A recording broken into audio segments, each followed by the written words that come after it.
Kala Nabi Zakaria masuk ke dalam mihrabnya Maryam, terkejutlah Nabi Zakaria alaihissalam. Apa yang membuatnya terkejut? Dikatakan oleh Allah dalam Al-Quran, wajada indaha rizqa, banyak makanan di mihrab Maryam itu. Padahal Zakaria belum menyajikannya, Zakaria belum mempersiapkannya, tapi dilihatnya banyak makanan di dalam mihrab Maryam itu. Wajada indaha rizqa, banyak makanan di dalam mihrab Maryam ini, sehingga Nabi Zakaria alaihissalam berkata, qala ya Maryam, berkatalah Zakaria kepada Maryam, anna laki haza, ay Maryam, ini semua makanan ini datang dari mana?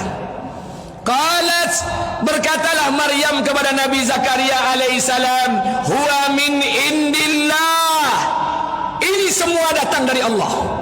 Coba bayangkan satu orang Nabi kaget melihat keponakannya. Awak Nabi tidak model itu, betul karomahnya loh. Tapi keponakan bukan Nabi, ini makanan langsung datang dari Allah.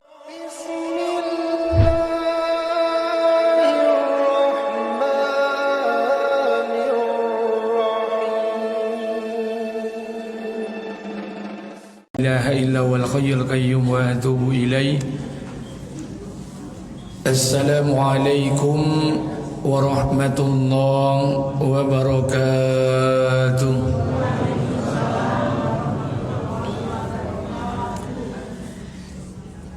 Innal hamdalillah nahmaduhu wa nasta'inuhu wa nastaghfiruh wa na'udzu billahi min shururi anfusina wa min sayyiati a'malina. Asyhadu an la ilaha illallah wa ashhadu anna Muhammadan abduhu wa rasuluh. Faqala Allah ta'ala fi kitabihil karim, a'udzu billahi samil alim minasy syaithanir rajim, bismillahirrahmanirrahim. Kaifa ta'furuna billahi wa kuntum amwatan fa ahyaakum summa yumitukum summa yuhyikum summa ilaihi turja'un. Wa qala an-nabi sallallahu alaihi wasallam, man kana akhirul kalam la ilaha illallah dakhalal jannah. Sadaqallahul azim wa sadaqallahu ala nabiyil karim. Syukur kepada Allah, berselawat kepada Rasulullah. Mudah-mudahan pada malam hari ini penghujung Syawal dan telah masuk awal bulan Minha Arba'atun Hurum, bulan Zulqa'dah. Semoga Allah Subhanahu wa taala lipat gandakan setiap amal kebaikan kita. Amin. Salawat beriring salam tidak lupa pula kita sampaikan pada junjungan alam Nabi besar Muhammad sallallahu alaihi wasallam. Allahumma salli ala sayyidina wa nabiyyina wa habibina wa safina wa zuhrina wa maulana Muhammad wa ala ali Muhammad. Bapak Ibu yang dimuliakan Allah, kita lanjutkan kajian kita Qasasul Anbiya, kisah para nabi dan kisah para rasul. Terakhir kedua bulan yang lalu kita terakhir pembahasan tentang kisah Nabi Isa alaihissalam sampai kepada Nabi Isa dilahirkan. Bapak Ibu yang dimuliakan Allah,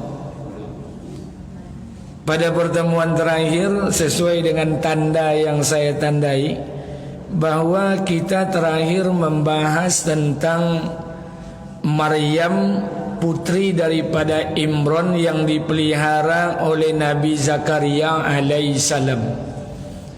Karena Imran ini punya istri, ketika hamil dia bernazar kepada Allah, inni nazartu laka ma fi batni muharraran fataqabbal minni innaka antas samiul alim. Ya Allah, aku bernazar demi bayi yang ada dalam rahimku ini, jadikan bayi ini orang-orang yang mengabdi dan menghambakan diri kepada Engkau. Maka nazar daripada istri Imran ini diterima Allah, dan ketika melahirkan anak yang bernama Maryam, langsung diasuh, dijaga, dirawat, diawasi oleh Zakaria alaihissalam. Zakaria ini paman daripada Maryam, istri Nabi Zakaria ini bibinya Maryam. Dibawa ke suatu tempat, tempat itu mulia, nama tempat itu Baitul Maqdis. Di sanalah Maryam dibesarkan, dijaga, dipelihara.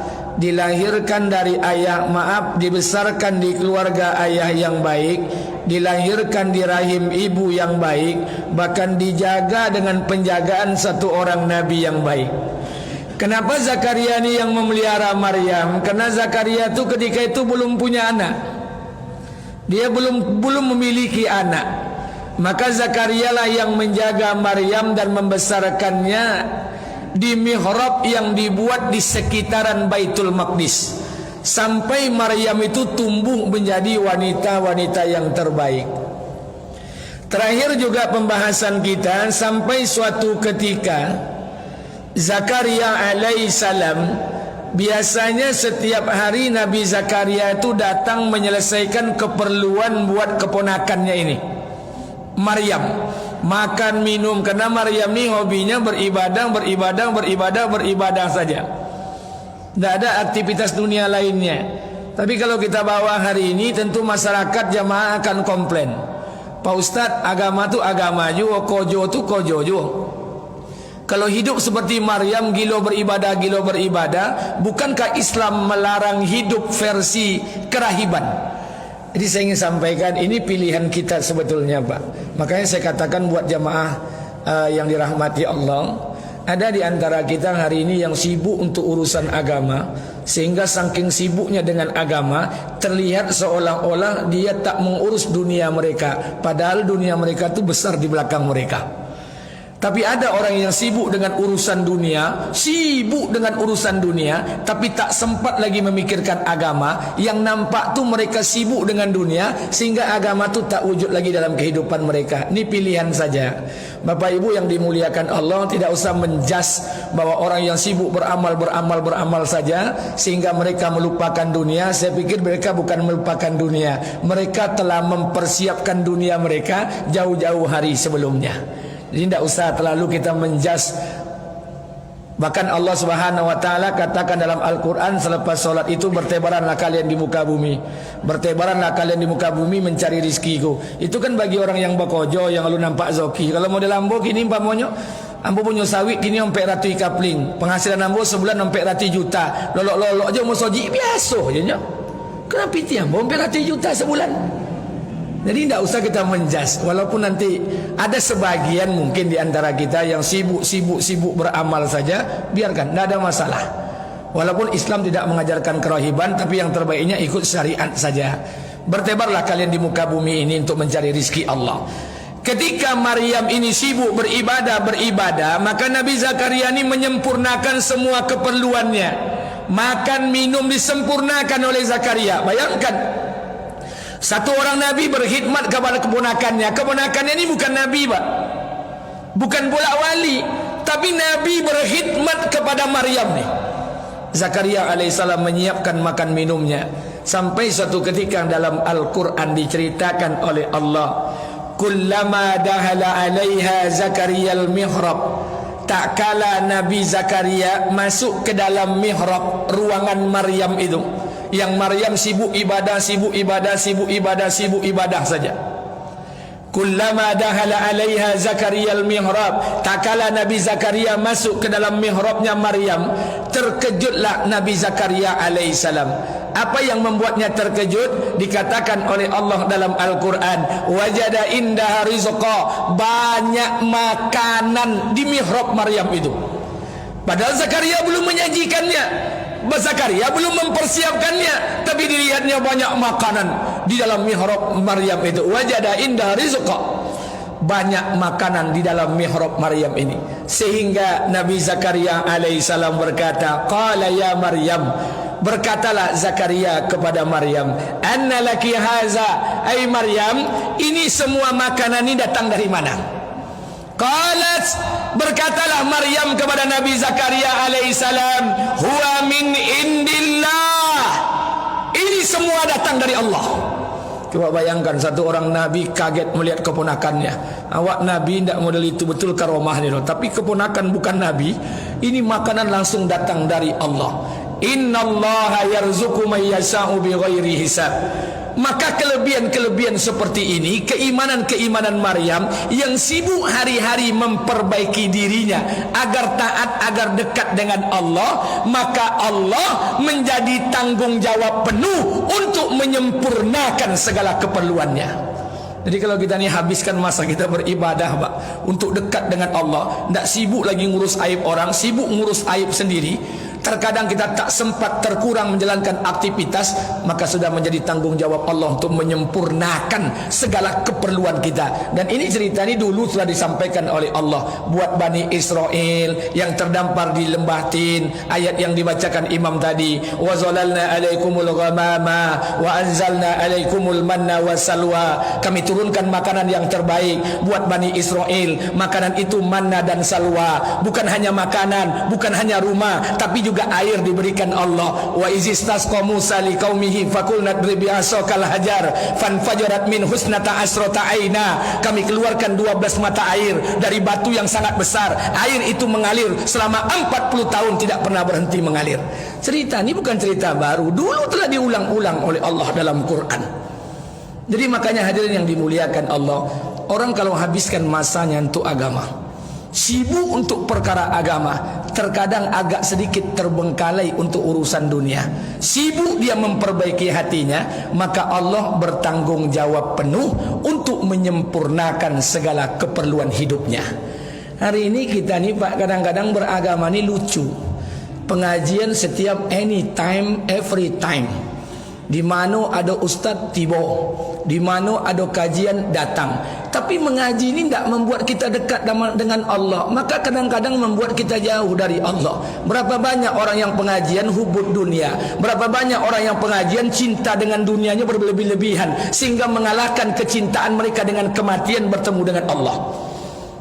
Sehingga satu orang berkata dengan saya, Pak Ustaz, anak saya laki-laki Ustaz, umurnya 24 tahun.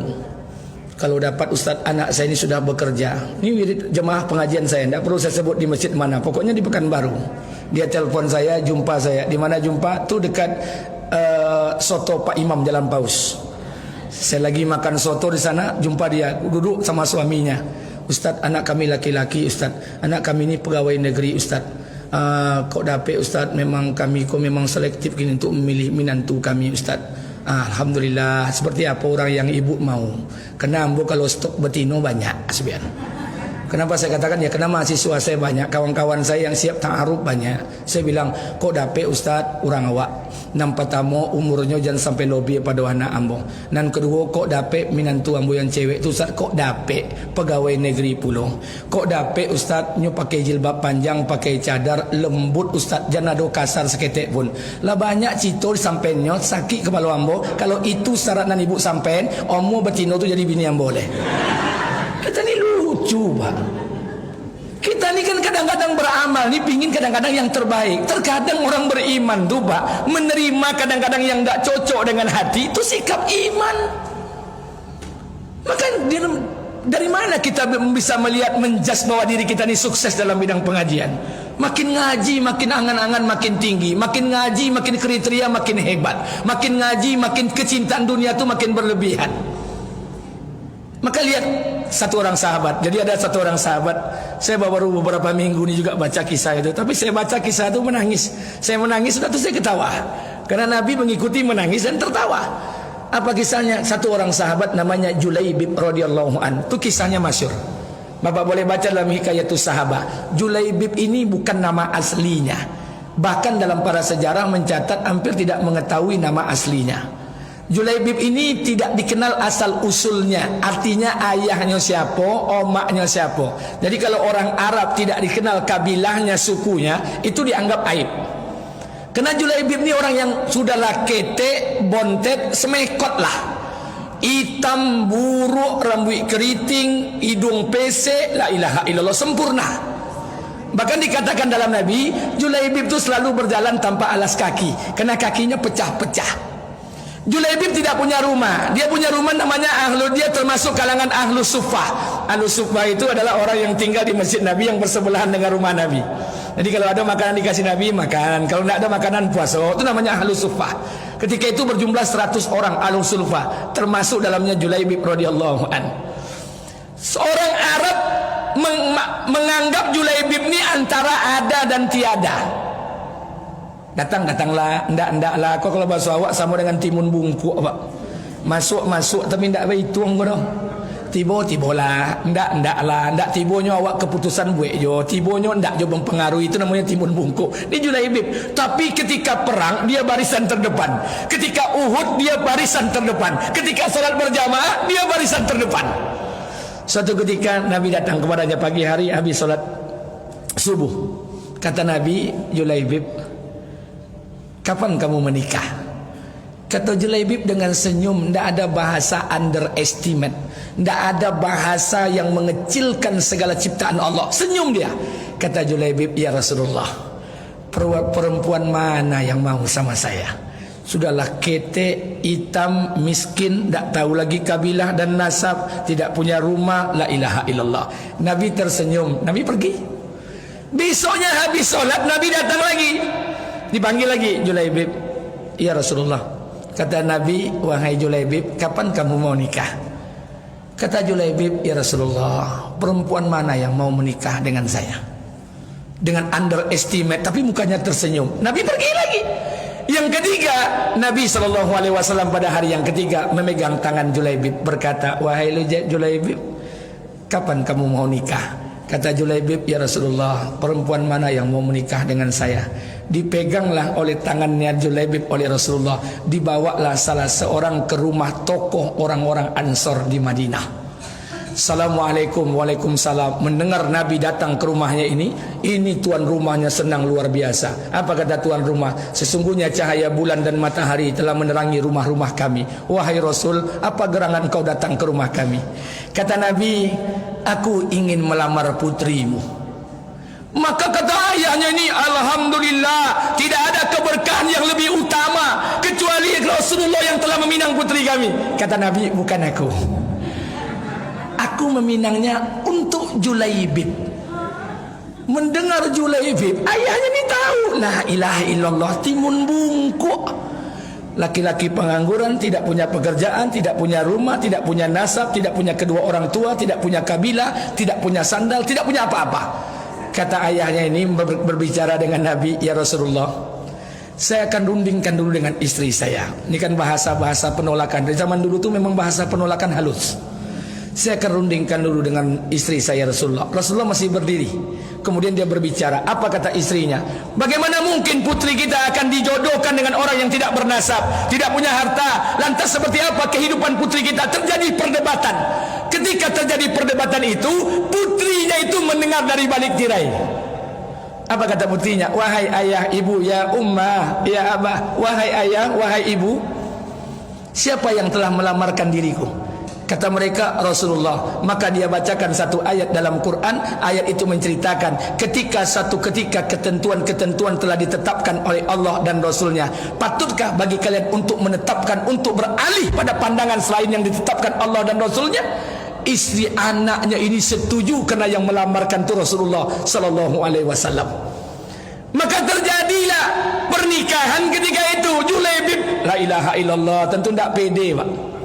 Sama dengan ambo nikah sama bini ambo tidak pede. Kenapa? Karena saya kena nikah dijodohkan dengan istri saya. Ibu kalau nengok istri saya, jangan bayangkan wajah saya. Istri saya itu cantik, la ilaha illallah. Kalau ibaratnya Jihan Pahira itu dibelah dua, setengah itu wajah istri saya. Jadi kalau saya, makanya saya jarang maraton sama istri saya. Kenapa? Karena saya suka sakit hati. Karena kalau maraton saya di kantor gubernur atau Car Free Day, itu kalau saya jalan berdua, pasti orang-orang akan lihat, kasihan ya kakak nih, suaminya jelek, pasti seperti itu.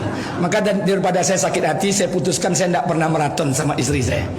Jadi sama, Julaibib pun sama, istri cantik, orang kaya, nasab baik, sementara keadaannya seperti ini, tapi dia menikah.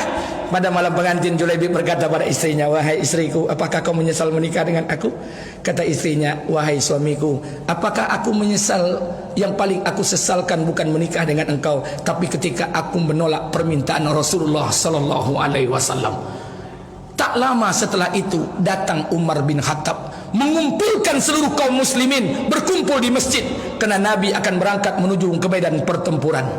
Maka Julaibib mohon izin kepada istrinya, istrinya pun menangis. Baru tadi kita menikah, malam ini malam pengantin honeymoon, engkau pun ingin pergi berperang. Kata istrinya, pergilah engkau. Ketika terjadi peperangan, setelah selesai peperangan, Nabi memeriksa setiap jenazah-jenazah yang ada. Apa kata Nabi kepada Umar? Wahai Umar, apakah kalian kehilangan sesuatu? Kata Umar, kami tidak ada kehilangan ya Rasulullah. Kata Nabi, apakah kalian kehilangan sesuatu? Kata sahabat lain, sesuatu yang mana ya Rasulullah? Kata Nabi, apakah kalian kehilangan sesuatu? Karena orang Arab ketika itu, walaupun para sahabat tidak memandang juga Julaibib biasa-biasa saja, timun bungkuk juga. Kata Nabi, aku telah kehilangan Julaibib. Maka dicarilah setiap jenazah yang ada, ditemukanlah Julaibib yang penuh terluka parah, banyak sobekan pedang di muka dan wajahnya. Maka Nabi SAW yang mengkapaninya langsung, kemudian mensolatkannya. Ketika Nabi menguburkannya, Nabi meneteskan air mata, menangis. Ketika Nabi menghadap ke langit, Nabi tersenyum. Kemudian setelah tersenyum, Nabi membuangkan mukanya malu dan menutup sebagian wajahnya. Sahabat tanya, ya Rasulullah, apa yang kau lakukan? Ketika kau menatap kuburan Julaibib, engkau menangis. Ketika kau mengatap ke awan ke langit, engkau tersenyum. Kemudian engkau memalingkan wajahmu seolah-olah engkau tersipu malu. Apa kata Rasulullah? Ketika aku menatap kuburan Julaibib, terbayang olehku Julaibib baru menikah, tapi dia tidak sempat bercampur dengan istrinya. Maka aku telah menangis. Julaibib tak sempat diberikan kesempatan berbahagia di kehidupan dunia. Tapi ketika aku menatap ke langit, aku tersenyum. Tahukah engkau kenapa aku tersenyum? Aku telah melihat seluruh bidadari turun berebut ingin mengambil jenazah Julaibib radhiyallahu an. Tapi kenapa setelah itu aku memalingkan wajahnya? Karena di antara para bidadari itu, seluruh bidadari yang berebut itu, ada yang memegang tangan Julaibib, ada yang memegang tapak kaki Julaibib, sehingga tersingkaplah betis dan paha bidadari. Maka aku palingkan wajahnya. Bayangkan, terkadang Pak, kebahagiaan kita di dunia ini tidak disempurnakan Allah nanti di akhirat. Kenapa mesti banyak kriteria, Pak? Saya ingin sampaikan buat kita bersama. Kok dapat Ustaz suami anak kami, Ustaz Jola, alumni Iko dan sebagainya. Kok dapat la ilaha illallah. Pak, Bu, saya mau ingatkan kepada kita bersama, terkadang iman itu adalah keputusan yang terkadang bertolak belakang dengan keinginan kita. Tapi kalau kita bisa menerimanya, inilah yang namanya iman. Kita lanjutkan. Makanya oleh karena itu Zakaria alaihissalam, Zakaria ini begitu terkejut melihat makanan itu banyak. Dari mana semuanya? Ini semua datang dari Allah. Kaget Zakaria alaihissalam. Sudah bertahun-tahun Nabi Zakaria beramal, berdoa, minta anak, tapi tidak dikabulkan Allah. Zakaria berpikir, ini bukan persoalan amal, ini bukan persoalan Nabi, ini persoalan tempat. Maka Zakaria berada dalam mihrab. Allah ceritakan dalam Quran, Nabi Zakaria mengangkat tangan di dalam mihrabnya Maryam, berdoa untuk Allah berikan keturunan. Saat itu juga setelah doa selesai, Allah kabulkan permintaan Nabi Zakaria. Allah berikan satu keturunan, lahirlah dari rahim istri Zakaria Nabi, diberi nama Yahya alaihissalam. Jadi boleh jadi, Pak, bukan kadang amal kita, bukan kadang istighfar kita, tapi kadang-kadang tempat kita berdoa. Makanya mohon maaf Bapak Ibu, ini jemaah Masjid Nurul Yakin yang malam ini yang akan berangkat haji tahun ini berapa orang, Pak? Hah? Yang datang sekarang nih berangkat tanggal berapa? 29 ke asrama haji dulu atau sudah di embarkasi Batam? Asrama haji berarti tanggal 30 pagi berangkat, 29 langsung berangkat subuh. Baik, berarti 28 masuk. 28 masuk. Berapa gini? 47.800. 48.800. Siapa lagi, Pak, yang akan berangkat haji? Belum? Ibu-ibu ada yang berangkat tahun ini untuk berangkat haji? Ada. Kita doakan, Pak, mudah-mudahan yang berangkat itu Masya Allah Allah mudahkan segala urusannya. Kalau dia punya kesulitan Allah selesaikan, punya masalah Allah bantu, kalau yang sakit Allah sembuhkan, kalau ada utang piutang semoga Allah cepat lunaskan. Amin. Satu. Kemudian yang kedua, buat kita yang belum berangkat, Pak, maka yang buat berangkat saya sampaikan pesan di mana-mana. Satu hari ini, Pak, saya mengisi 4 acara pelepasan jemaah haji satu hari dari tanggal 12. Setiap hari 4 di luar kajian rutin pagi, subuh, malam dan sebagainya. Saya sampaikan sama jemaah haji, maaf, yang ingin berangkat haji luruskan niat. Tidak semua manusia bisa berangkat ke Mekah dan tidak semua orang yang berangkat haji yang dapat pulang haji mabrur dan mabrurah. Jadi maaf, kalau bapak mengeluarkan uang 48.800.000, suami istri berangkat lebih kurang 96.097.600, kemudian pulang tidak bawa kesan apa-apa, saya sarankan tidak usah berangkat haji, lebih ancak boli oto agia. Sayang, Pak, uang kita habiskan, keluarga kita tinggalkan, usaha kita tutup, tapi pulang tak bawa apa-apa, sayang. Maka luruskan niat. Buat kita yang belum berangkat, Pak, pasang niat, kuatkan niat. Yang sudah pasang niat, kuatkan niat. Saya orangnya kasar, Pak. Kalau ada di antara kita hari ini pengajian selalu, kajian aktif, ke masjid aktif, tapi dia tak pernah punya niat untuk berangkat haji. Kalaupun punya niat sedikit saja, tak dia kuatkan niatnya untuk haji, untuk umrah. Sementara dia mengaku mencintai Allah, mengaku mencintai Rasul, mengaku berselawat kepada Nabi, tapi dia tak pernah menziarahi makam Nabi. Sungguh kecintaan yang ada dusta di dalamnya. Makanya niat, yang belum berangkat kuatkan niat, kuatkan niat. Saya sudah keluar nomor porsi saya, tapi tidak tahu tak kapan berangkat. Saya tengok target di sana tanggalnya 2039. Berarti kini 2023, berarti ada 6 boleh tahun. 16 tahun lagi perkiraan bayangan, karena saya mendaftar di Kabupaten Kampar, bukan di Pekanbaru. 2039. Akhirnya saya bilang sama istri saya, Dek, gini saja, kalau 2039 berarti 6 boleh tahun lagi.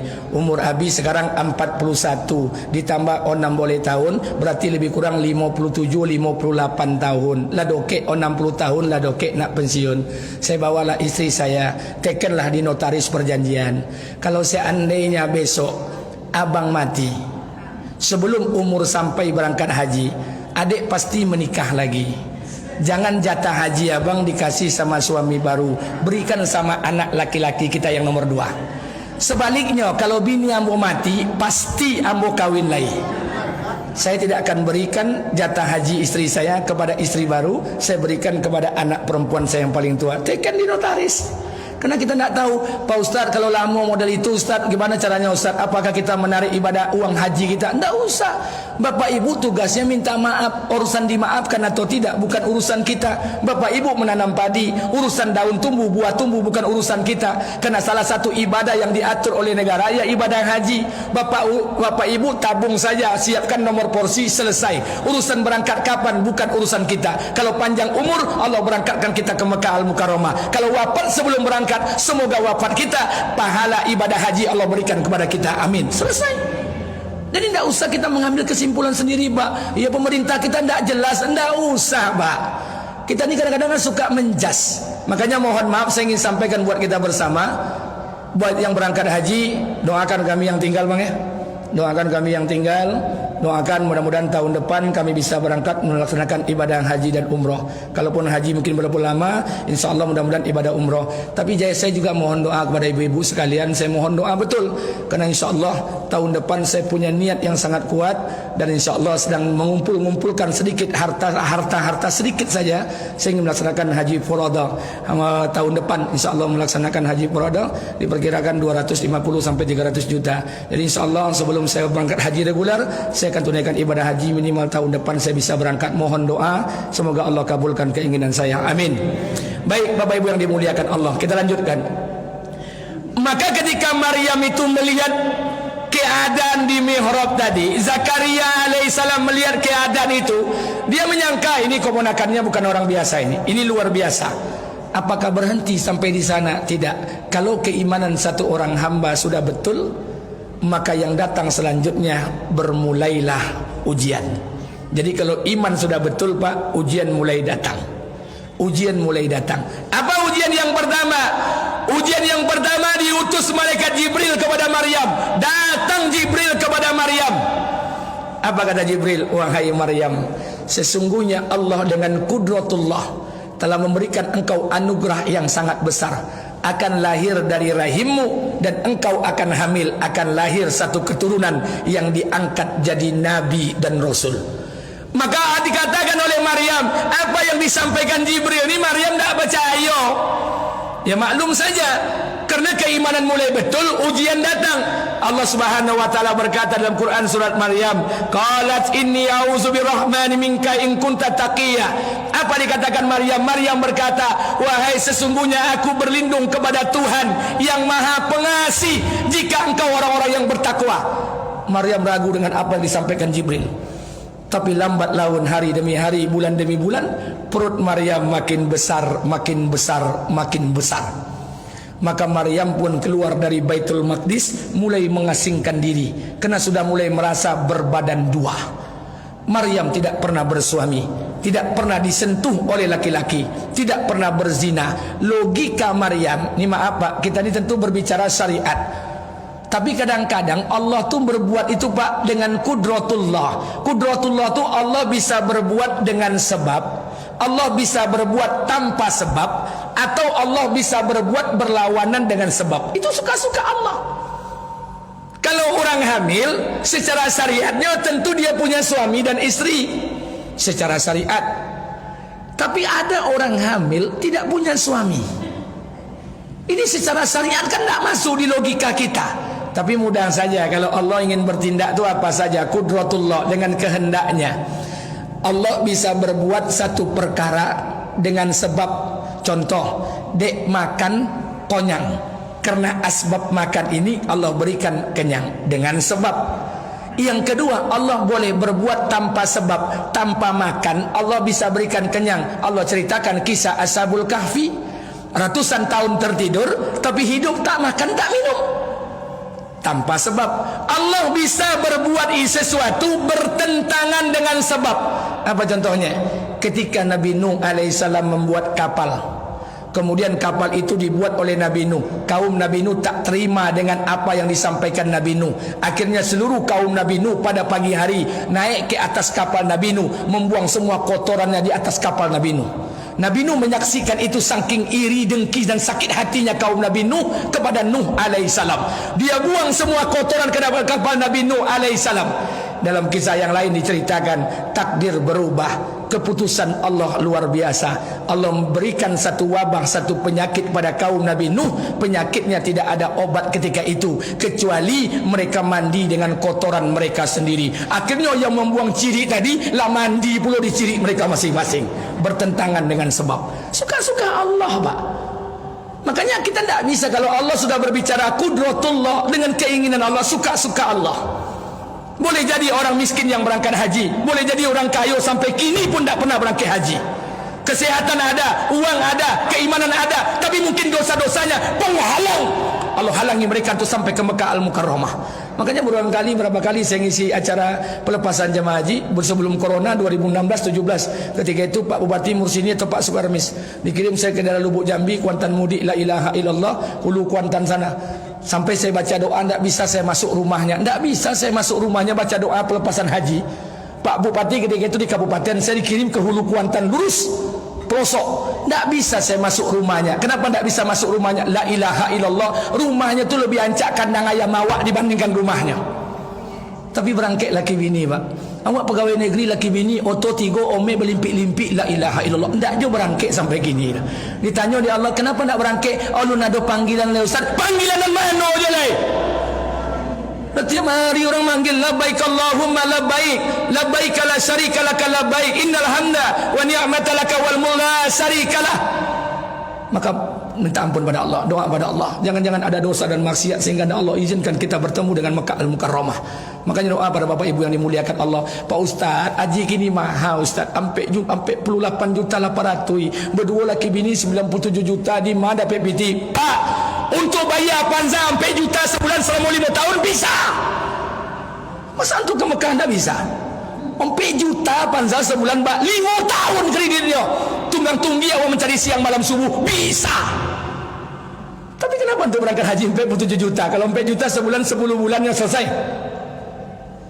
Kita ini hitung-hitungan. Untuk perkara dunia kita mati-matian. Untuk perkara Mekah Al-Mukarramah Kita buat dalil itu yang berangkai haji itu tak bagi yang mampu yang Ustaz. Kami belum mampu, la ilaha illallah. Makanya berniat Bapak Ibu yang dimuliakan Allah, sebelum wafat, sebelum mati, Allah berangkatkan kita ke Madinatul Munawwarah dan Mekah Al-Mukarramah untuk menunaikan ibadah haji dan umroh. Amin. Baik, kita lanjutkan. Sampai di mana tadi? Ya. Maka Jibril alaihissalam memberikan pesan kepada Maryam. Maka mulailah Maryam ini membesar perutnya. Maka sampai pada puncaknya Maryam ini gelisah. Ya wajarlah gelisah. Hamil. Kalau bahasa kini apa namanya? Hamil anggur namanya Pak. Kadang-kadang tidak ada sebabnya hamil sendiri, tapi bukan anak di dalamnya. Wallahu a'lam bisawab. Tapi ini hamil memang janin. Maryam bergeser sedikit saja keimanan Maryam, bukan berkurang, bergeser sedikit saja. Hamil, makin besar. Sehingga Nabi Maryam ini berkata dalam hatinya, kenapa saya bisa hamil? Ini kenapa saya bisa hamil? Saya tidak punya suami, saya tidak pernah disentuh laki-laki, saya tidak pernah berbuat maksiat, saya tidak pernah berzina. Tapi kenapa saya bisa hamil? Maryam bukan tak tahu kehebatan Allah, cuman ingin mempertanyakan keraguannya nih. Kenapa saya bisa hamil? Maka ketika keraguan itu muncul dalam diri Maryam, maka Allah Subhanahu wa taala katakan kepada Maryam, buat keputusan saat itu. Apa keputusannya? Wahai Maryam, mulai hari ini aku tidak akan kirimkan lagi makanan dari surga. Kata Allah, pukullah batang kurma itu. Ketika engkau pukulkan batang kurma dengan tongkatmu itu, maka aku akan jatuhkan kurma-kurma yang basah, yang masak di hadapanmu. Makanlah dari kurma-kurma itu. Dari keraguan disuruh mukul kurma. Ini mohon maaf Pak, inilah penyakit kita hari ini. Mukul kurma itu kita jadikan dalil. Pak Ustaz, itulah dalil. Maryam tu disuruh memukul batang kurma, baru turun kurma yang masak. Itulah dalil awak diperintahkan untuk berkerajo. Kalau tidak kerajo, tidak turun piti. Kalau tidak kerajo, tidak ada kepiang. Kalau tidak kerajo, tidak bisa kayo. Pak, ikut cerita kurma kau, bukan cerita piti. Cerita kurma ini ketika Maryam ragu, kenapa bisa hamil? Maka Allah katakan, wahai Maryam, pukul itu batang kurma. Kata ulama, Allah ingin nak menunjukkan kudratullah. Hai Maryam, kenapa engkau ragu? Engkau bisa hamil tanpa suami, kenapa engkau ragu? Aku perintahkan engkau pukul batang kurma. Kurma itu sunnatullah sama dengan batang sawit. Batang sawit itu tidak akan mau berbuah. Sunnatullahnya, kalau sekapling itu mesti ada sawit jantan, sawit betino. Iya atau tidak? Kalau tidak ada jantan batino segalanya, itu sawit itu tidak akan berbuah. Itu sunnatullah. Buah kurma pun sama. Kalau tidak ada jantan batino, tidak akan bisa berbuah. Kalau salah tidak dikawin silang, tidak akan bisa berbuah. Itu sunnatullah. Allah ingin tunjukkan, hai Maryam, kenapa kau gelisah? Kenapa kau ragu? Kau hamil tanpa suami? Batang kurma satu batang saja, tidak ada jantan betinanya. Aku sanggup menurunkan kurma yang basah kepadamu. Allah nak ingin tunjukkan itu. Tapi di utak awak piti-piti, berterjemahkanlah ayat ke piti-piti pula. Allah ingin tunjukkan, hai Maryam, kenapa engkau ragu? Kurma saja tidak ada jantan betinonya, sanggup kami surunkan buah kurma yang basah kepada engkau. Allah ingin menunjukkan kudratullah, kehebatan Allah. Maka bertambahlah keimanan Maryam. Sampailah Maryam, ibu Isa alaihissalam, melahirkan satu orang anak. Anak itu diberi nama Isa alaihissalam. Jadi maaf, Nabi Isa ni hidupnya penuh misteri Pak.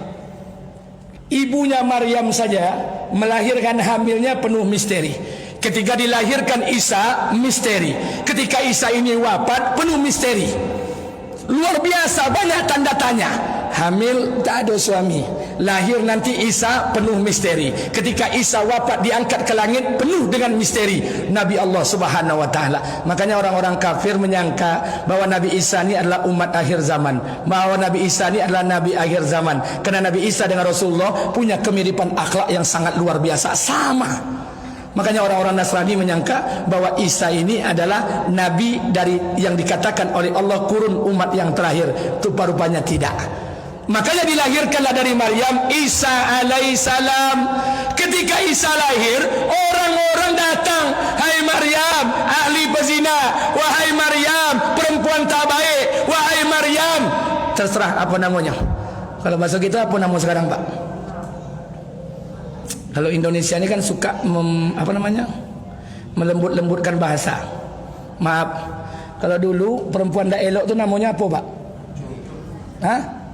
Dulu lonte. Tak biasa saja, kita kan belajar. Habis itu diperlembut bahasanya pelacur. Habis itu diperlembut bahasanya WTS, wanita tuna susila. Kemudian diperlembut lagi PSK, penjajah seks komersial. Ini suka menghalus-haluskan di Indonesia nih. Dulu namanya bencong, berubah jadi waria, kemudian berubah jadi transgender, macam-macam lah. Jadi sama. Orang-orang mengklaim, wahai Maryam, engkau ni putri Imran. Imran tu orang baik, istri Imran tu orang baik. Kenapa engkau berbuat zalim seperti ini? Kenapa engkau berbuat luar biasa seperti ini? Maryam ni bisa saja menggunakan hak jawabnya. Bisa. Maryam ingin berbicara, tapi apa kata Allah? Wahai Maryam, tutup mulutmu. Kata Allah, tutup mulutmu. Saat itu Maryam ingin berbicara. Bisa Maryam menggunakan hak jawabnya. Bisa. Tapi kata Allah, Maryam, tutup mulutmu. Maka dibalik ketaatan Maryam tutup mulut, tidak mau mengomentari perkataan kaumnya, apa yang terjadi? Allah Subhanahu wa taala jadikan Nabi Isa salah satu bayi di antara 4 bayi di muka bumi ini yang bisa berbicara. Salah satunya adalah Nabi Isa alaihissalam. Apa kata Nabi Isa? Ketika orang-orang bertanya, Maryam sedang menggendong Isa, Maryam ingin berbicara, kata Allah, Maryam, tutup mulutmu, jangan kau bicara. Maka di balik ketaatan Maryam, Allah persilahkan Nabi Isa untuk berbicara ketika bayi. Apa kata Nabi Isa? Qala inni Abdullah. Berkatalah Isa, saya ni hamba Allah. Atani al-kitab wa jalani nabiyya. Dan sesungguhnya saya ini diberikan kitab Injil, dan saya juga dijadikan oleh Allah sebagai seorang nabi. Di balik ketaatan Maryam, Allah tunjukkan kehebatan Nabi Isa yang baru lahir berbicara. Qala ini Abdullah atani al-kitab. Saya ini adalah hamba Allah. Jadi rupanya terkadang Pak, tidak seluruh urusan itu kita selesaikan dengan muncung awak Pak. Ada kalanya kita mesti harus diam Pak, walaupun pada prinsipnya kita bisa menjawabnya. Jadi makanya mohon maaf, saya ingin sampaikan buat kita bersama Bapak Ibu yang dimuliakan Allah. Ini kan sederhana sekali. Saya kadang-kadang capek juga, lelah juga Pak. 2024 kontestasi politik ini kan akan datang. Ada orang WA saya, tidak tahu saya, Pak Ustaz, saya jamaah wirid pengajian Ustaz. Di mana ada Ustaz pengajian saya datang. Saya mau tanya Ustaz, kira-kira pilpres ini Ustaz milih mana? Saya bilang nanti Anies. Tersenyum dia. Saya bilang nanti Ganjar. Pasti mencawik-cawiknya. Dibilang Beko Prabowo. Jadi serba payah Pak. Saya diam saja. Ibu milih siapa? Bapak milih siapa? Tidak, saya mau nanya Ustaz. Ustaz milih siapa? Kami ngikut. Saya bilang la ilaha illallah. Untuk pilih presiden pun tidak bisa memilih seorang. Mesti mengikut orang. Saya ingin sampaikan Pak, pilihan itu ada dalam diri kita Pak. Pilihlah demi Allah. Kita berdoa kepada Allah Pak, agar negeri kita ini baik. Tapi mohon maaf, saya hanya satu pesan buat kita bersama. Saya lebih suka Pak, lebih suka nih, mohon maaf. Saya baca satu firman Allah Subhanahu wa taala, kadang-kadang membuat saya termenung juga. Apa yang membuat saya termenung? Apa namanya? Kadang mungkin saya pribadi salah langkah, silap atau seperti apa, wallahu a'lam bisawab. Tapi yang jelas saya belajar dari kesalahan-kesalahan yang ada. Kita tidak boleh menjas Pak. Menjas orang itu tidak boleh. Kita hanya boleh melaknat orang yang dilaknat oleh Allah dalam Quran. Korun, Fir'aun, dilaknatlah. Itu jelas dilaknat oleh Allah. Tapi jangan menjas orang lain. Oh si anu, fulan bin fulan, si anu fulan. Saya ingin sampaikan buat kita bersama. Allah menegur Nabi dengan perkara seperti ini. Apa kata Allah Subhanahu wa taala dalam Quran? Allah Subhanahu wa taala bercerita, "Laisa laka minal amri syai'un." Apa kata Allah? Ai Muhammad, ini bukan urusan engkau. Orang-orang zalim itu au yatuba alaihim, apakah Allah akan menerima taubatnya? Au yuazibahum, atau Allah akan mengazabnya? Kita kan tidak tahu Pak. Apakah di akhir kehidupannya orang zalim tadi akan diterima taubatnya oleh Allah, atau Allah mengazabnya? Kita kan tidak tahu. Berkawan dengan orang zalim tidak ada syariatnya. Merasa diri paling baik juga tidak ada syariatnya. Jadi makanya saya pingin Pak, walaupun kita beda-beda lintas partai di mana-mana yang ada, saya pingin orang-orang baik itu tidak berkumpul di hanya satu partai saja. Saya pingin ada perwakilan orang-orang baik di setiap partai yang ada. Jadi ingin saya orang baik itu bertebaran di setiap partai. Walaupun mungkin baiknya dalam takaran persentase. Yang lebih parah lagi Pak, ada orang-orang baik berada di kumpulan partai-partai yang merasa paling baik. La ilaha illallah. Saya ingin sampaikan, Bapak Ibu ingin pilkada, ingin pilpres, ingin kontestasi, silahkan di pilpres ini. Buatlah jargon-jargon yang menyejukkan hati umat. Jangan jargon yang memecah belah umat. Sudahlah, kita tak tahu Pak, apakah para pendosa itu diterima taubatnya oleh Allah atau mereka diazab oleh Allah. Kita kan tak pernah tahu. Atau jangan-jangan kita yang merasa hari ini beriman kepada Allah, jangan-jangan ketika sakratul maut Allah tutup pintu hati kita sehingga mati dalam keadaan kafir. Kita kan tak pernah tahu. Maka berdoalah kepada Allah. Jadi tidak ada lagi jas Pak, tidak ada lagi klaim dan sebagainya. Nikmati saja, ikuti jalur nih Pak, demi Allah. Saya ingin sampaikan buat kita bersama, Bapak Ibu yang dimuliakan Allah, jangan terperosok, terpancing dengan perkara-perkara yang kadang-kadang merusak hati kita. Ini mohon maaf, saya matikan mikrofon. Dulu ketika jadi saya tenaga ahli dahulu di DPRD Provinsi Riau, saya pernah harmonisasi pansus perda di salah satu hotel di di Red Top Pecenongan 72, warna merah hotelnya. Saya nginap di sana, dibawa oleh wakil ketua DPRD. Ketika itu saya tenaga ahli pansus sampai di sana. Sampai di sana rupanya pertemuan di sana Pak.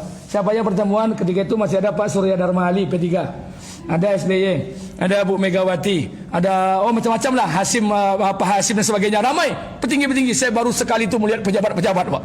Senang hati saya, duduk semeja Pak, makan-makan golak-golak, beda partai, ketua partai golak-golak semeja Pak. Awak PAC di bawah aku dan bercokak bongak. La ilaha illallah. Makan tertawa mereka di meja makan Pak. Awak PAC la ilaha illallah. Sudahlah. Jadi tidak usah bertengkar, ini ranah politik, maka jangan baperan. Orang tu boleh jadi berperang malam ini, besok pagi mereka berkawan. Kalau awak berperang hari kau bertahun-tahun tidak menyapu-nyapu, la ilaha illallah. Makanya sudahlah, daripada hati kita yang rusak, kita doa kepada Allah. Bagi kawan-kawan yang ikut kontestasi pileg, pilkada, pilpres, kita doakan semoga Allah berikan keberkahan. Saya lebih support orang-orang yang dulunya ahli masjid, kemudian dia maju menjadi anggota dewan. Bagus, alhamdulillah. Mudah-mudahan saya ingin sampaikan buat kita bersama, mudah-mudahan apa yang kita inginkan itu dikabulkan oleh Allah Subhanahu wa taala. Amin. Amin amin ya rabbal alamin. Mungkin ini yang dapat saya sampaikan karena waktu Isya sudah lewat. Sekali lagi saya ucapkan selamat kepada jemaah haji. Abang berangkat sama orang rumah? Berdua. Alhamdulillah, kami mohon kepada abang yang akan berangkat, doakan kami yang tinggal, sebut nama kami jemaah Masjid Nurul Yakin dan masjid sekitarnya ini. Semoga Allah bisa berangkatkan kami pada tahun-tahun yang akan datang. Amin. Amin ya rabbal alamin. Yang belum punya niat, pasang niat Pak, kuat-kuat pasang niat Pak. Pasang niat kuat-kuat. Jangan tengok uang, jangan tengok harta. Karena kita tidak berangkat dengan perjalanan harta. Kalau Allah sudah pilih kita, pasti Allah akan mampukan kita untuk melakukan perjalanan itu. Mudah-mudahan Allah kabulkan keinginan kita. Amin. Amin ya rabbal alamin. Lebih dan kurang saya mohon maaf. Subhanakallahumma bihamdika asyhadu an la ilaha illa anta astaghfiruka wa atubu ilaik. Assalamualaikum warahmatullahi wabarakatuh. Alhamdulillah rabbil alamin. Allah yarzuqu man yasha'u bighairi hisab. Maka kelebihan-kelebihan seperti ini, keimanan-keimanan Maryam yang sibuk hari-hari memperbaiki dirinya agar taat, agar dekat dengan Allah, maka Allah menjadi tanggung jawab penuh untuk menyempurnakan segala keperluannya.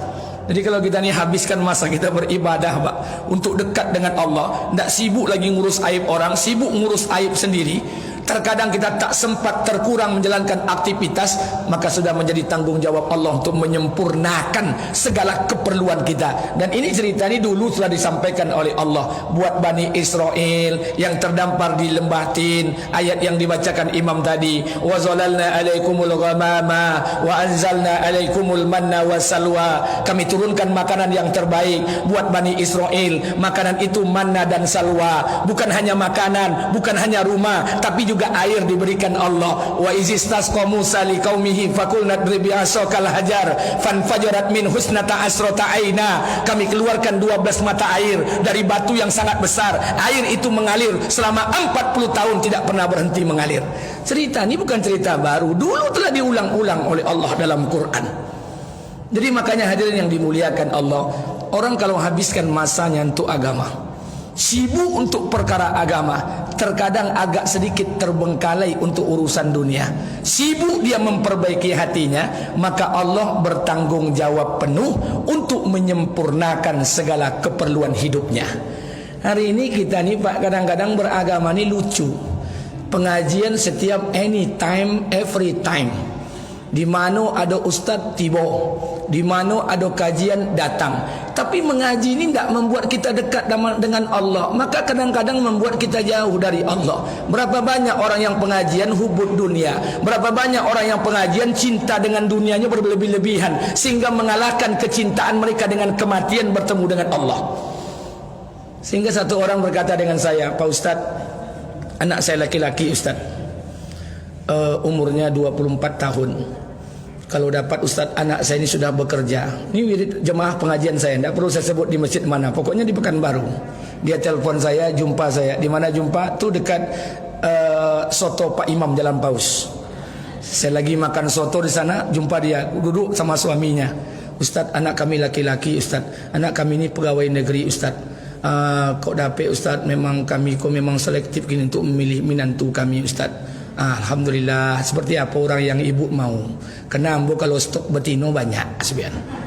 Kenapa saya katakan ya, karena mahasiswa saya banyak, kawan-kawan saya yang siap ta'aruf banyak. Saya bilang, kok dapat Ustaz orang awak. Nam pertama umurnya jangan sampai lobi pada anak ambo. Dan kedua, kok dapat minantu ambo yang cewek tu Ustaz, kok dapat pegawai negeri pulau. Kok dapat Ustaz nyu pakai jilbab panjang, pakai cadar lembut Ustaz, jangan ada kasar seketek pun. Lah banyak cito sampainya sakit kepala ambo. Kalau itu syarat nan ibu sampein, omo betino tu jadi bini ambo boleh. Kita ni lucu Pak. Kita ni kan kadang-kadang beramal ni pingin kadang-kadang yang terbaik. Terkadang orang beriman tu Pak, menerima kadang-kadang yang tak cocok dengan hati, itu sikap iman. Maka dari mana kita bisa melihat menjas bahwa diri kita ni sukses dalam bidang pengajian? Makin ngaji makin angan-angan makin tinggi, makin ngaji makin kriteria makin hebat, makin ngaji makin kecintaan dunia tu makin berlebihan. Maka lihat satu orang sahabat. Jadi ada satu orang sahabat, saya baru beberapa minggu ini juga baca kisah itu. Tapi saya baca kisah itu menangis. Saya menangis, sudah itu saya ketawa. Karena Nabi mengikuti menangis dan tertawa. Apa kisahnya? Satu orang sahabat namanya Julaibib radhiyallahu an. Itu kisahnya masyhur. Bapak boleh baca dalam Hikayatus Sahabah. Julaibib ini bukan nama aslinya. Bahkan dalam para sejarah mencatat hampir tidak mengetahui nama aslinya. Julaibib ini tidak dikenal asal usulnya, artinya ayahnya siapa, omaknya siapa. Jadi kalau orang Arab tidak dikenal kabilahnya, sukunya, itu dianggap aib. Karena Julaibib ini orang yang sudahlah ketek, bontet, semekot lah. Hitam, buruk, rambut keriting, hidung pesek, la ilaha illallah, sempurna. Bahkan dikatakan dalam Nabi, Julaibib itu selalu berjalan tanpa alas kaki, karena kakinya pecah-pecah. Julaibib tidak punya rumah. Dia punya rumah namanya dia termasuk kalangan ahlu suffah. Ahlu suffah itu adalah orang yang tinggal di masjid Nabi yang bersebelahan dengan rumah Nabi. Jadi kalau ada makanan dikasih Nabi, makan. Kalau tidak ada makanan, puasa. Itu namanya ahlu suffah. Ketika itu berjumlah 100 orang ahlu suffah, termasuk dalamnya Julaibib radhiyallahu an. Seorang Arab menganggap Julaibib ini antara ada dan tiada. Datanglah, ndaklah. Kau kalau bahasa awak sama dengan timun bungkuk Pak. Masuk tapi ndak berhitung kau. Tiba-tibalah, ndaklah, ndak tibonya awak keputusan buat jo. Tibonya ndak jo mempengaruhi, itu namanya timun bungkuk. Ini Julaibib. Tapi ketika perang dia barisan terdepan. Ketika Uhud dia barisan terdepan. Ketika salat berjamaah dia barisan terdepan. Suatu ketika Nabi datang kepadanya pagi hari habis salat subuh. Kata Nabi, Julaibib, kapan kamu menikah? Kata Julaibib dengan senyum, tidak ada bahasa underestimate, tidak ada bahasa yang mengecilkan segala ciptaan Allah. Senyum dia. Kata Julaibib, ya Rasulullah, perempuan mana yang mau sama saya? Sudahlah ketek, hitam, miskin, tidak tahu lagi kabilah dan nasab, tidak punya rumah, la ilaha illallah. Nabi tersenyum, Nabi pergi. Besoknya habis solat, Nabi datang lagi. Dipanggil lagi Julaibib, ya Rasulullah. Kata Nabi, wahai Julaibib, kapan kamu mau nikah? Kata Julaibib, ya Rasulullah, perempuan mana yang mau menikah dengan saya? Dengan underestimate, tapi mukanya tersenyum. Nabi pergi lagi. Yang ketiga, Nabi SAW pada hari yang ketiga memegang tangan Julaibib, berkata, wahai Julaibib, kapan kamu mau nikah? Kata Julaibib, ya Rasulullah, perempuan mana yang mau menikah dengan saya? Dipeganglah oleh tangannya Julaibib oleh Rasulullah, dibawalah salah seorang ke rumah tokoh orang-orang Ansor di Madinah. Assalamualaikum, waalaikumsalam. Mendengar Nabi datang ke rumahnya ini tuan rumahnya senang luar biasa. Apa kata tuan rumah? Sesungguhnya cahaya bulan dan matahari telah menerangi rumah-rumah kami. Wahai Rasul, apa gerangan kau datang ke rumah kami? Kata Nabi, aku ingin melamar putrimu. Maka kata ayahnya ini, alhamdulillah, tidak ada keberkahan yang lebih utama kecuali Rasulullah yang telah meminang putri kami. Kata Nabi, bukan aku. Aku meminangnya untuk Julaibib. Mendengar Julaibib, ayahnya ini tahu, la ilaha illallah, timun bungkuk. Laki-laki pengangguran, tidak punya pekerjaan, tidak punya rumah, tidak punya nasab, tidak punya kedua orang tua, tidak punya kabilah, tidak punya sandal, tidak punya apa-apa. Kata ayahnya ini berbicara dengan Nabi, ya Rasulullah, saya akan rundingkan dulu dengan istri saya. Ini kan bahasa-bahasa penolakan. Dari zaman dulu tuh memang bahasa penolakan halus. Saya akan rundingkan dulu dengan istri saya Rasulullah. Rasulullah masih berdiri. Kemudian dia berbicara. Apa kata istrinya? Bagaimana mungkin putri kita akan dijodohkan dengan orang yang tidak bernasab, tidak punya harta? Lantas seperti apa kehidupan putri kita? Terjadi perdebatan. Ketika terjadi perdebatan itu, putrinya itu mendengar dari balik tirai. Apa kata putrinya? Wahai ayah, ibu, ya ummah, ya abah. Wahai ayah, wahai ibu, siapa yang telah melamarkan diriku? Kata mereka, Rasulullah. Maka dia bacakan satu ayat dalam Quran. Ayat itu menceritakan ketika ketentuan-ketentuan telah ditetapkan oleh Allah dan Rasulnya. Patutkah bagi kalian untuk menetapkan, untuk beralih pada pandangan selain yang ditetapkan Allah dan Rasulnya? Istri anaknya ini setuju kerana yang melamarkan itu Rasulullah Sallallahu Alaihi Wasallam. Maka terjadilah pernikahan ketika itu. Julaibib, la ilaha illallah, tentu tak pede pak. Sama dengan ambo nikah sama bini ambo tak pede. Kenapa? Karena saya kena nikah dijodohkan dengan istri saya. Ibu kalau tengok istri saya, jangan bayangkan wajah saya. Istri saya itu cantik, la ilaha illallah. Kalau ibaratnya Jihan Pahira itu dibelah dua, setengah itu wajah istri saya. Jadi kalau saya, makanya saya jarang maraton sama istri saya. Kenapa? Karena saya suka sakit hati. Karena kalau maraton saya di kantor gubernur atau Car Free Day, itu kalau saya jalan berdua, pasti orang-orang akan lihat, kasihan ya kakak nih, suaminya jelek, pasti seperti itu. Maka daripada saya sakit hati, saya putuskan saya tidak pernah maraton sama istri saya.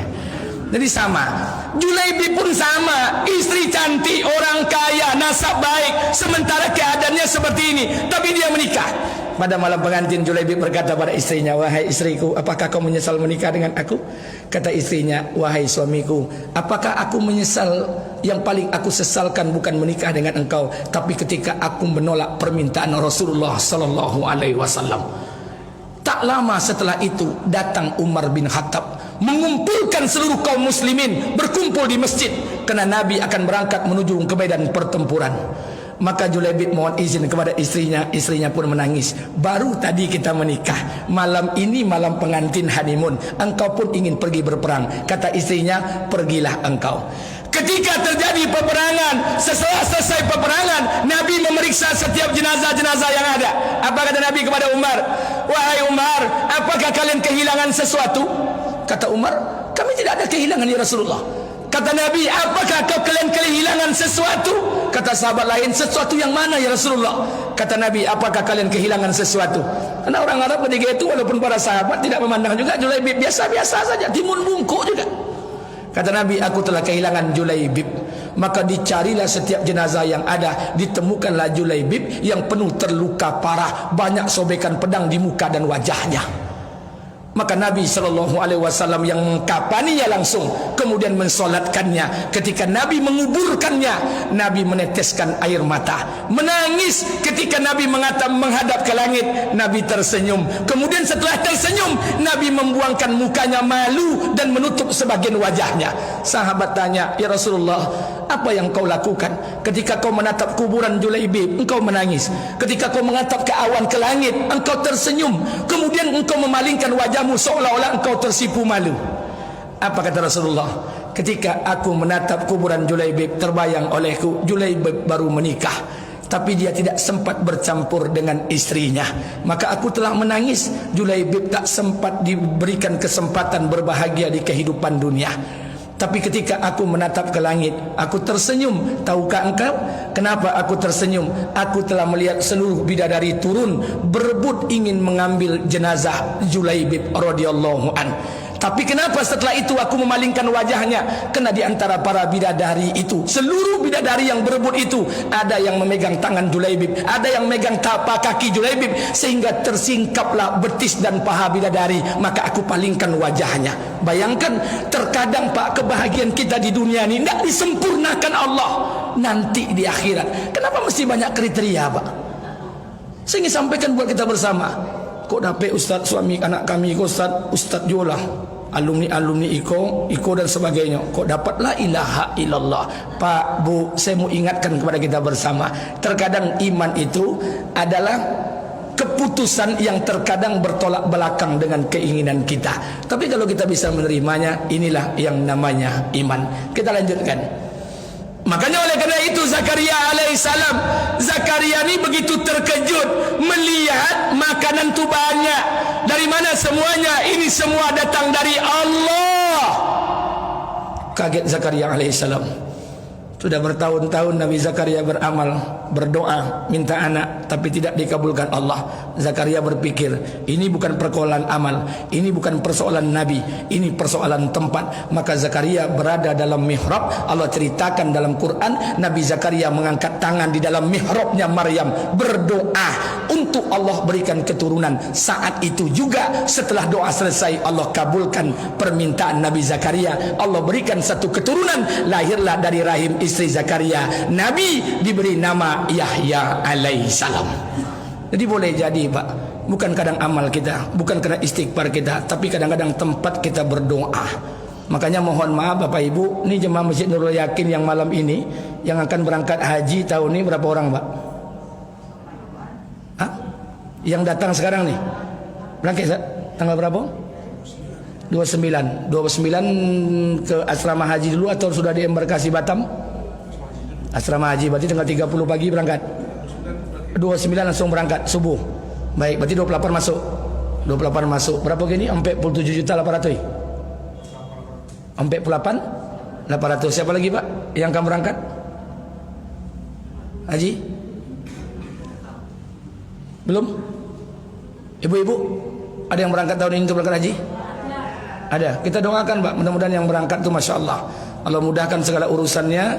Kalau dia punya kesulitan, Allah selesaikan. Punya masalah, Allah bantu. Kalau yang sakit, Allah sembuhkan. Kalau ada utang piutang, semoga Allah cepat lunaskan. Amin. Satu. Kemudian yang kedua, buat kita yang belum berangkat, Pak, maka yang buat berangkat, saya sampaikan pesan di mana-mana. Satu hari ini, Pak, saya mengisi 4 acara pelepasan jemaah haji. Satu hari dari tanggal 12. Setiap hari 4 di luar kajian rutin pagi, subuh, malam dan sebagainya. Saya sampaikan sama jemaah haji, maaf, yang ingin berangkat haji luruskan niat. Tidak semua manusia bisa berangkat ke Mekah, dan tidak semua orang yang berangkat haji yang dapat pulang haji mabrur dan mabrurah. Jadi maaf, kalau Bapak mengeluarkan uang 48.800.000, suami istri berangkat lebih kurang 96.097.600.000, kemudian pulang tidak bawa kesan apa-apa, saya sarankan tidak usah berangkat haji, lebih ancak boleh oto agia. Sayang, Pak, uang kita habiskan, keluarga kita tinggalkan, usaha kita tutup, tapi pulang tak bawa apa-apa, sayang. Maka luruskan niat. Buat kita yang belum berangkat, Pak, pasang niat. kuatkan niat. Yang sudah pasang niat, kuatkan niat. Saya orangnya kasar, Pak. Kalau ada di antara kita hari ini pengajian selalu, kajian aktif, ke masjid aktif, tapi dia tak pernah punya niat untuk berangkat haji. Kalaupun punya niat sedikit saja, tak dia kuatkan niatnya untuk haji, untuk umrah. Sementara dia mengaku mencintai Allah, mengaku mencintai Rasul, mengaku berselawat kepada Nabi, tapi dia tak pernah menziarahi makam Nabi. Sungguh kecintaan yang ada dusta di dalamnya. Makanya niat yang belum berangkat, kuatkan niat, kuatkan niat. Saya sudah keluar nomor porsi saya, tapi tidak tahu tak kapan berangkat. Saya tengok target di sana tanggalnya 2039. Berarti kini 2023, berarti ada 6 boleh tahun. 16 tahun lagi perkiraan bayangan, karena saya mendaftar di Kabupaten Kampar, bukan di Pekanbaru. 2039. Akhirnya saya bilang sama istri saya, Dek, gini saja, kalau 2039 berarti 6 boleh tahun lagi. Umur Abi sekarang 41, ditambah 6 boleh tahun, berarti lebih kurang 57-58 tahun. Lah dokek 60 tahun lah dokek nak pensiun. Saya bawalah istri saya, tekenlah di notaris perjanjian. Kalau seandainya besok abang mati sebelum umur sampai berangkat haji, adik pasti menikah lagi. Jangan jatah haji abang dikasih sama suami baru, berikan sama anak laki-laki kita yang nomor 2. Sebaliknya, kalau bini ambo mati, pasti ambo kawin lagi. Saya tidak akan berikan jatah haji istri saya kepada istri baru, saya berikan kepada anak perempuan saya yang paling tua. Teken di notaris. Karena kita tidak tahu, Pak Ustaz, kalau lama model itu Ustaz, gimana caranya Ustaz? Apakah kita menarik ibadah uang haji kita? Tidak usah. Bapak Ibu tugasnya minta maaf. Urusan dimaafkan atau tidak bukan urusan kita. Bapak Ibu menanam padi, urusan daun tumbuh, buah tumbuh bukan urusan kita. Karena salah satu ibadah yang diatur oleh negara ya ibadah haji. Bapak Ibu tabung saja, siapkan nomor porsi, selesai. Urusan berangkat kapan bukan urusan kita. Kalau panjang umur, Allah berangkatkan kita ke Mekah Al-Mukarramah. Kalau wafat sebelum berangkat, semoga wafat kita pahala ibadah haji Allah berikan kepada kita, amin. Selesai. Jadi tidak usah kita mengambil kesimpulan sendiri, Pak. Ya pemerintah kita tidak jelas, tidak usah, Pak. Kita ini kadang-kadang suka menjas. Makanya mohon maaf, saya ingin sampaikan buat kita bersama, buat yang berangkat haji, doakan kami yang tinggal, Bang ya. Doakan kami yang tinggal, doakan mudah-mudahan tahun depan kami bisa berangkat melaksanakan ibadah haji dan umroh. Kalaupun haji mungkin berapa lama, insya Allah mudah-mudahan ibadah umroh. Tapi saya juga mohon doa kepada ibu-ibu sekalian. Saya mohon doa betul, karena insya Allah tahun depan saya punya niat yang sangat kuat, dan insya Allah sedang mengumpulkan sedikit harta sedikit saja. Saya ingin melaksanakan haji furada tahun depan. Insya Allah melaksanakan haji furada diperkirakan 250 sampai 300 juta. Jadi insya Allah sebelum saya berangkat haji regular, saya akan tunaikan ibadah haji minimal tahun depan saya bisa berangkat. Mohon doa, semoga Allah kabulkan keinginan saya, amin. Baik Bapak Ibu yang dimuliakan Allah, kita lanjutkan. Maka ketika Maryam itu melihat keadaan di mihrab tadi, Zakaria alaihissalam melihat keadaan itu, dia menyangka ini keponakannya bukan orang biasa, ini luar biasa. Apakah berhenti sampai di sana? Tidak. Kalau keimanan satu orang hamba sudah betul, maka yang datang selanjutnya bermulailah ujian. Jadi kalau iman sudah betul, Pak, ujian mulai datang. Ujian mulai datang. Apa ujian yang pertama? Ujian yang pertama diutus malaikat Jibril kepada Maryam. Datang Jibril kepada Maryam. Apa kata Jibril? Wahai Maryam, sesungguhnya Allah dengan kudratullah telah memberikan engkau anugerah yang sangat besar. Akan lahir dari rahimmu, dan engkau akan hamil, akan lahir satu keturunan yang diangkat jadi nabi dan rasul. Maka dikatakan oleh Maryam, apa yang disampaikan Jibril ini Maryam tidak percaya. Ya maklum saja, karena keimanan mulai betul, ujian datang. Allah Subhanahu wa taala berkata dalam Quran surat Maryam, qalat inni a'udzu birrahmani minka in kunta taqiyya. Apa dikatakan Maryam? Maryam berkata, wahai sesungguhnya aku berlindung kepada Tuhan yang Maha Pengasih jika engkau orang-orang yang bertakwa. Maryam ragu dengan apa yang disampaikan Jibril. Tapi lambat laun, hari demi hari, bulan demi bulan, perut Maryam makin besar, makin besar, makin besar. Maka Maryam pun keluar dari Baitul Maqdis, mulai mengasingkan diri, karena sudah mulai merasa berbadan dua. Maryam tidak pernah bersuami, tidak pernah disentuh oleh laki-laki, tidak pernah berzina. Logika Maryam, ni maaf Pak, kita ini tentu berbicara syariat. Tapi kadang-kadang Allah tuh berbuat itu Pak dengan kudratullah. Kudratullah tuh Allah bisa berbuat dengan sebab, Allah bisa berbuat tanpa sebab, atau Allah bisa berbuat berlawanan dengan sebab. Itu suka-suka Allah. Kalau orang hamil, secara syariatnya tentu dia punya suami dan istri secara syariat. Tapi ada orang hamil tidak punya suami. Ini secara syariat kan tidak masuk di logika kita. Tapi mudah saja kalau Allah ingin bertindak itu apa saja, kudratullah, dengan kehendaknya. Allah bisa berbuat satu perkara dengan sebab. Contoh, dek makan tonyang. Karena asbab makan ini Allah berikan kenyang dengan sebab. Yang kedua, Allah boleh berbuat tanpa sebab, tanpa makan Allah bisa berikan kenyang. Allah ceritakan kisah Ashabul Kahfi, ratusan tahun tertidur tapi hidup tak makan tak minum tanpa sebab.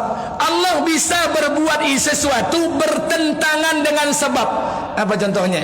Ketika Nabi Nuh alaihissalam membuat kapal, kemudian kapal itu dibuat oleh Nabi Nuh. Kaum Nabi Nuh tak terima dengan apa yang disampaikan Nabi Nuh. Akhirnya seluruh kaum Nabi Nuh pada pagi hari naik ke atas kapal Nabi Nuh, membuang semua kotorannya di atas kapal Nabi Nuh. Nabi Nuh menyaksikan itu, saking iri, dengki dan sakit hatinya kaum Nabi Nuh kepada Nuh alaihissalam. Dia buang semua kotoran ke dalam kapal Nabi Nuh alaihissalam. Dalam kisah yang lain diceritakan takdir berubah, keputusan Allah luar biasa. Allah memberikan satu wabah, satu penyakit pada kaum Nabi Nuh. Penyakitnya tidak ada obat ketika itu kecuali mereka mandi dengan kotoran mereka sendiri. Akhirnya yang membuang cirik tadi lah mandi pula di cirik mereka masing-masing, bertentangan dengan sebab. Suka-suka Allah Pak. Makanya kita tidak bisa, kalau Allah sudah berbicara kudratullah dengan keinginan Allah, suka-suka Allah. Boleh jadi orang miskin yang berangkat haji, boleh jadi orang kaya sampai kini pun tak pernah berangkat haji. Kesehatan ada, uang ada, keimanan ada, tapi mungkin dosa-dosanya penghalang. Allah halangi mereka untuk sampai ke Mekah Al-Mukarramah. Makanya berapa kali saya ngisi acara pelepasan jemaah haji sebelum corona 2016-17. Ketika itu Pak Bupati Mursini atau Pak Sukarmis dikirim saya ke daerah Lubuk Jambi, Kuantan Mudik, la ilaha illallah, hulu Kuantan sana. Sampai saya baca doa, tidak bisa saya masuk rumahnya. Tidak bisa saya masuk rumahnya baca doa pelepasan haji. Pak Bupati ketika itu di kabupaten, saya dikirim ke hulu Kuantan lurus pelosok. Tidak bisa saya masuk rumahnya. Kenapa tidak bisa masuk rumahnya? La ilaha illallah, rumahnya itu lebih ancak kandang ayam awak dibandingkan rumahnya. Tapi berangkat laki bini Pak. Awak pegawai negeri laki bini, oto tiga ome berlimpik-limpik, la ilaha illallah. Tidak je berangkat sampai gini. Ditanya oleh Allah, kenapa tidak berangkat? Allah ada panggilan le Ustaz. Panggilan mana je lai? Setiap hari orang manggil labbaik Allahumma labbaik, labbaik la syarika laka labbaik, innal hamda wa ni'mata laka wal mulk la syarika lah. Maka minta ampun pada Allah, doa pada Allah. Jangan-jangan ada dosa dan maksiat sehingga Allah izinkan kita bertemu dengan Mekah Al-Mukarramah.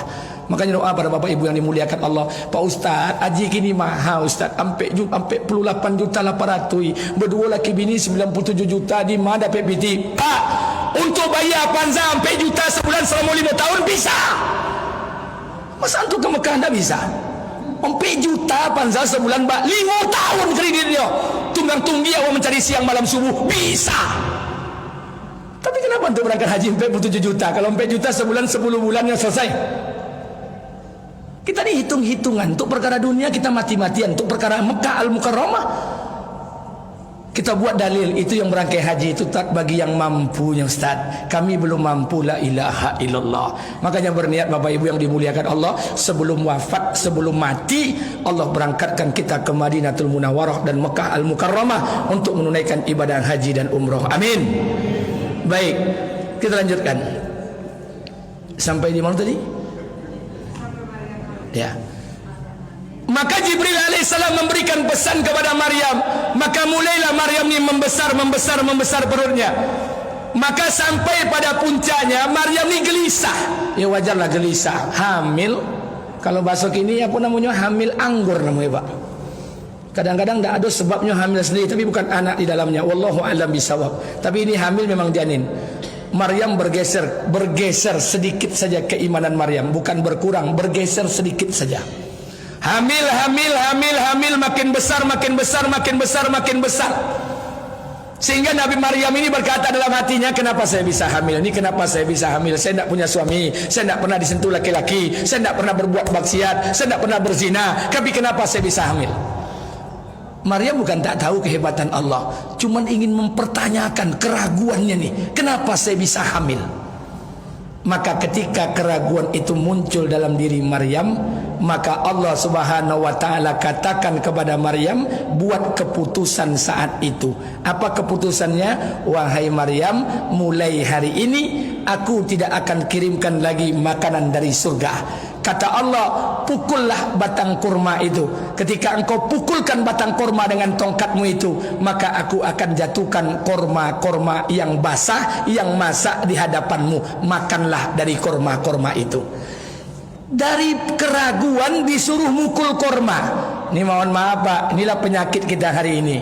Mukul kurma itu kita jadikan dalil. Pak Ustadz, itulah dalil. Maryam tu disuruh memukul batang kurma, baru turun kurma yang masak. Itulah dalil awak diperintahkan untuk berkerajo. Kalau tidak kerajo, tidak turun piti. Kalau tidak kerajo, tidak ada kepiang. Kalau tidak kerajo, tidak bisa kayo. Pak, ikut cerita kurma kau, bukan cerita piti. Cerita kurma ini ketika Maryam ragu, kenapa bisa hamil?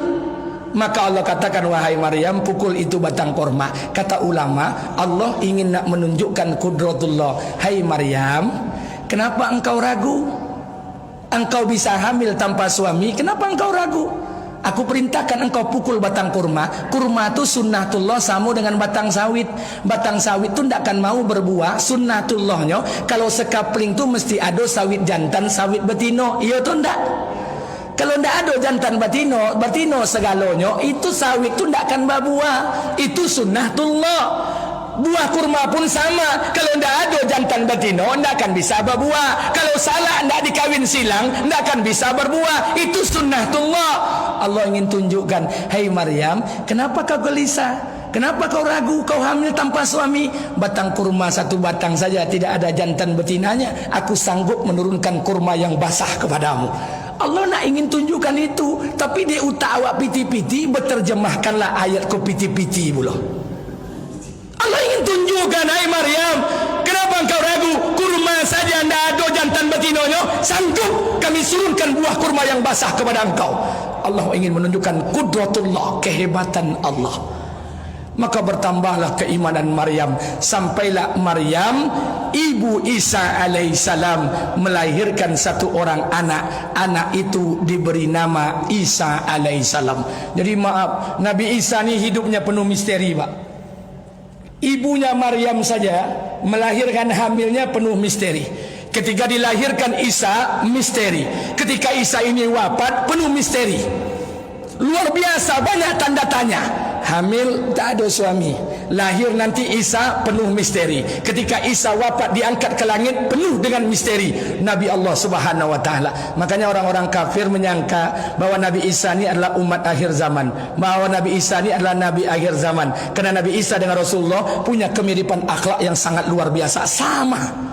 Makanya orang-orang Nasrani menyangka bahwa Isa ini adalah nabi dari yang dikatakan oleh Allah kurun umat yang terakhir. Rupa-rupanya tidak.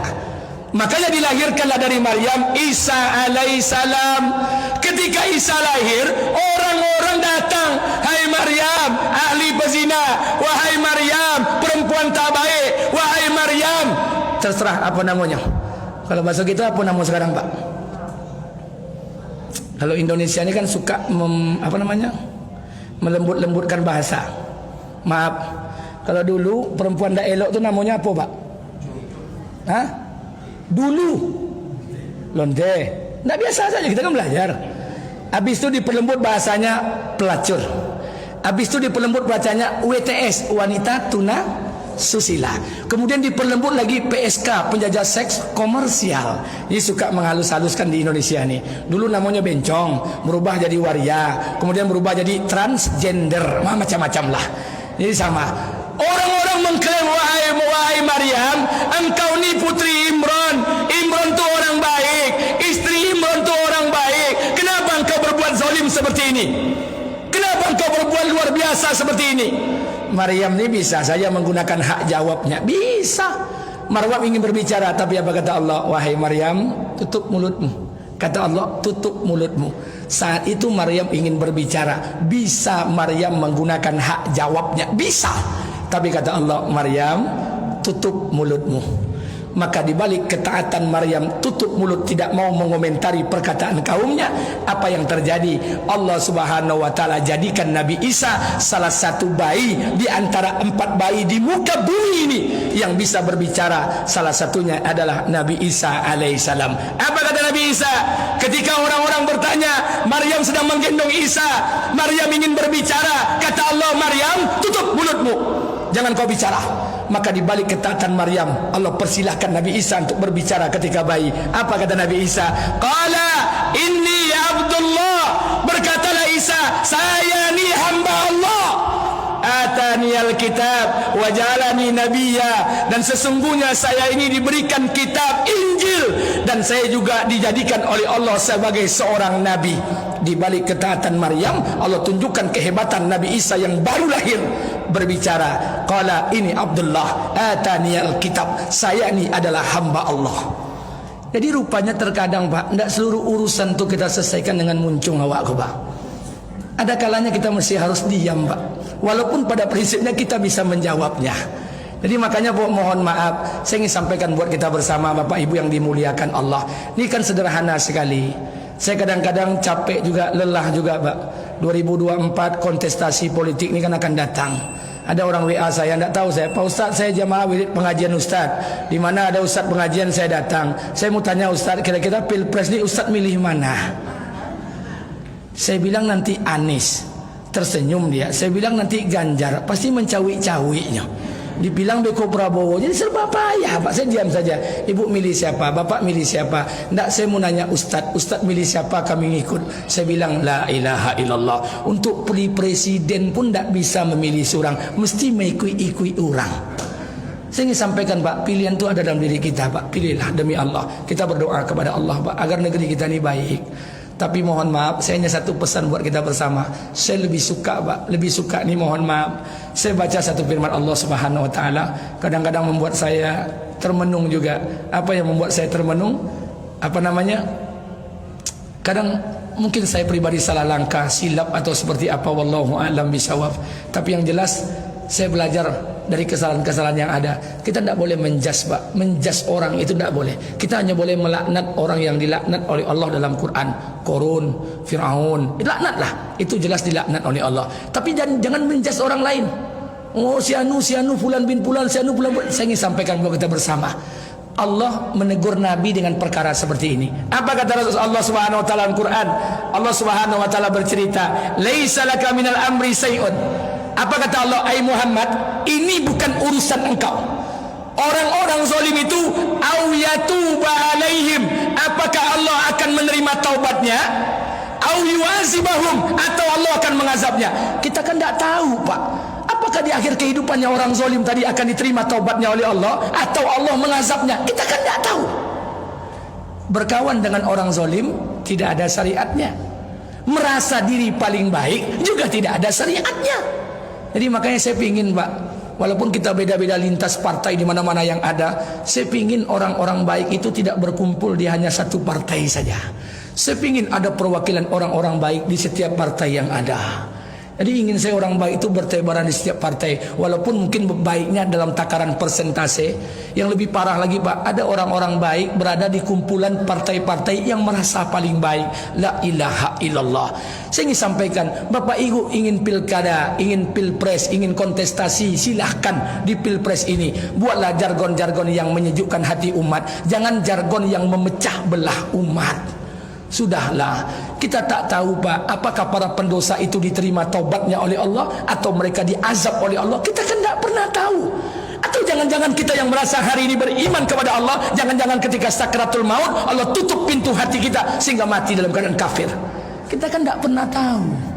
Maka berdoalah kepada Allah. Jadi tidak ada lagi jas Pak, tidak ada lagi klaim dan sebagainya. Nikmati saja, ikuti jalur nih Pak, demi Allah. Saya ingin sampaikan buat kita bersama, Bapak Ibu yang dimuliakan Allah, jangan terperosok, terpancing dengan perkara-perkara yang kadang-kadang merusak hati kita. Ini mohon maaf, saya matikan mikrofon.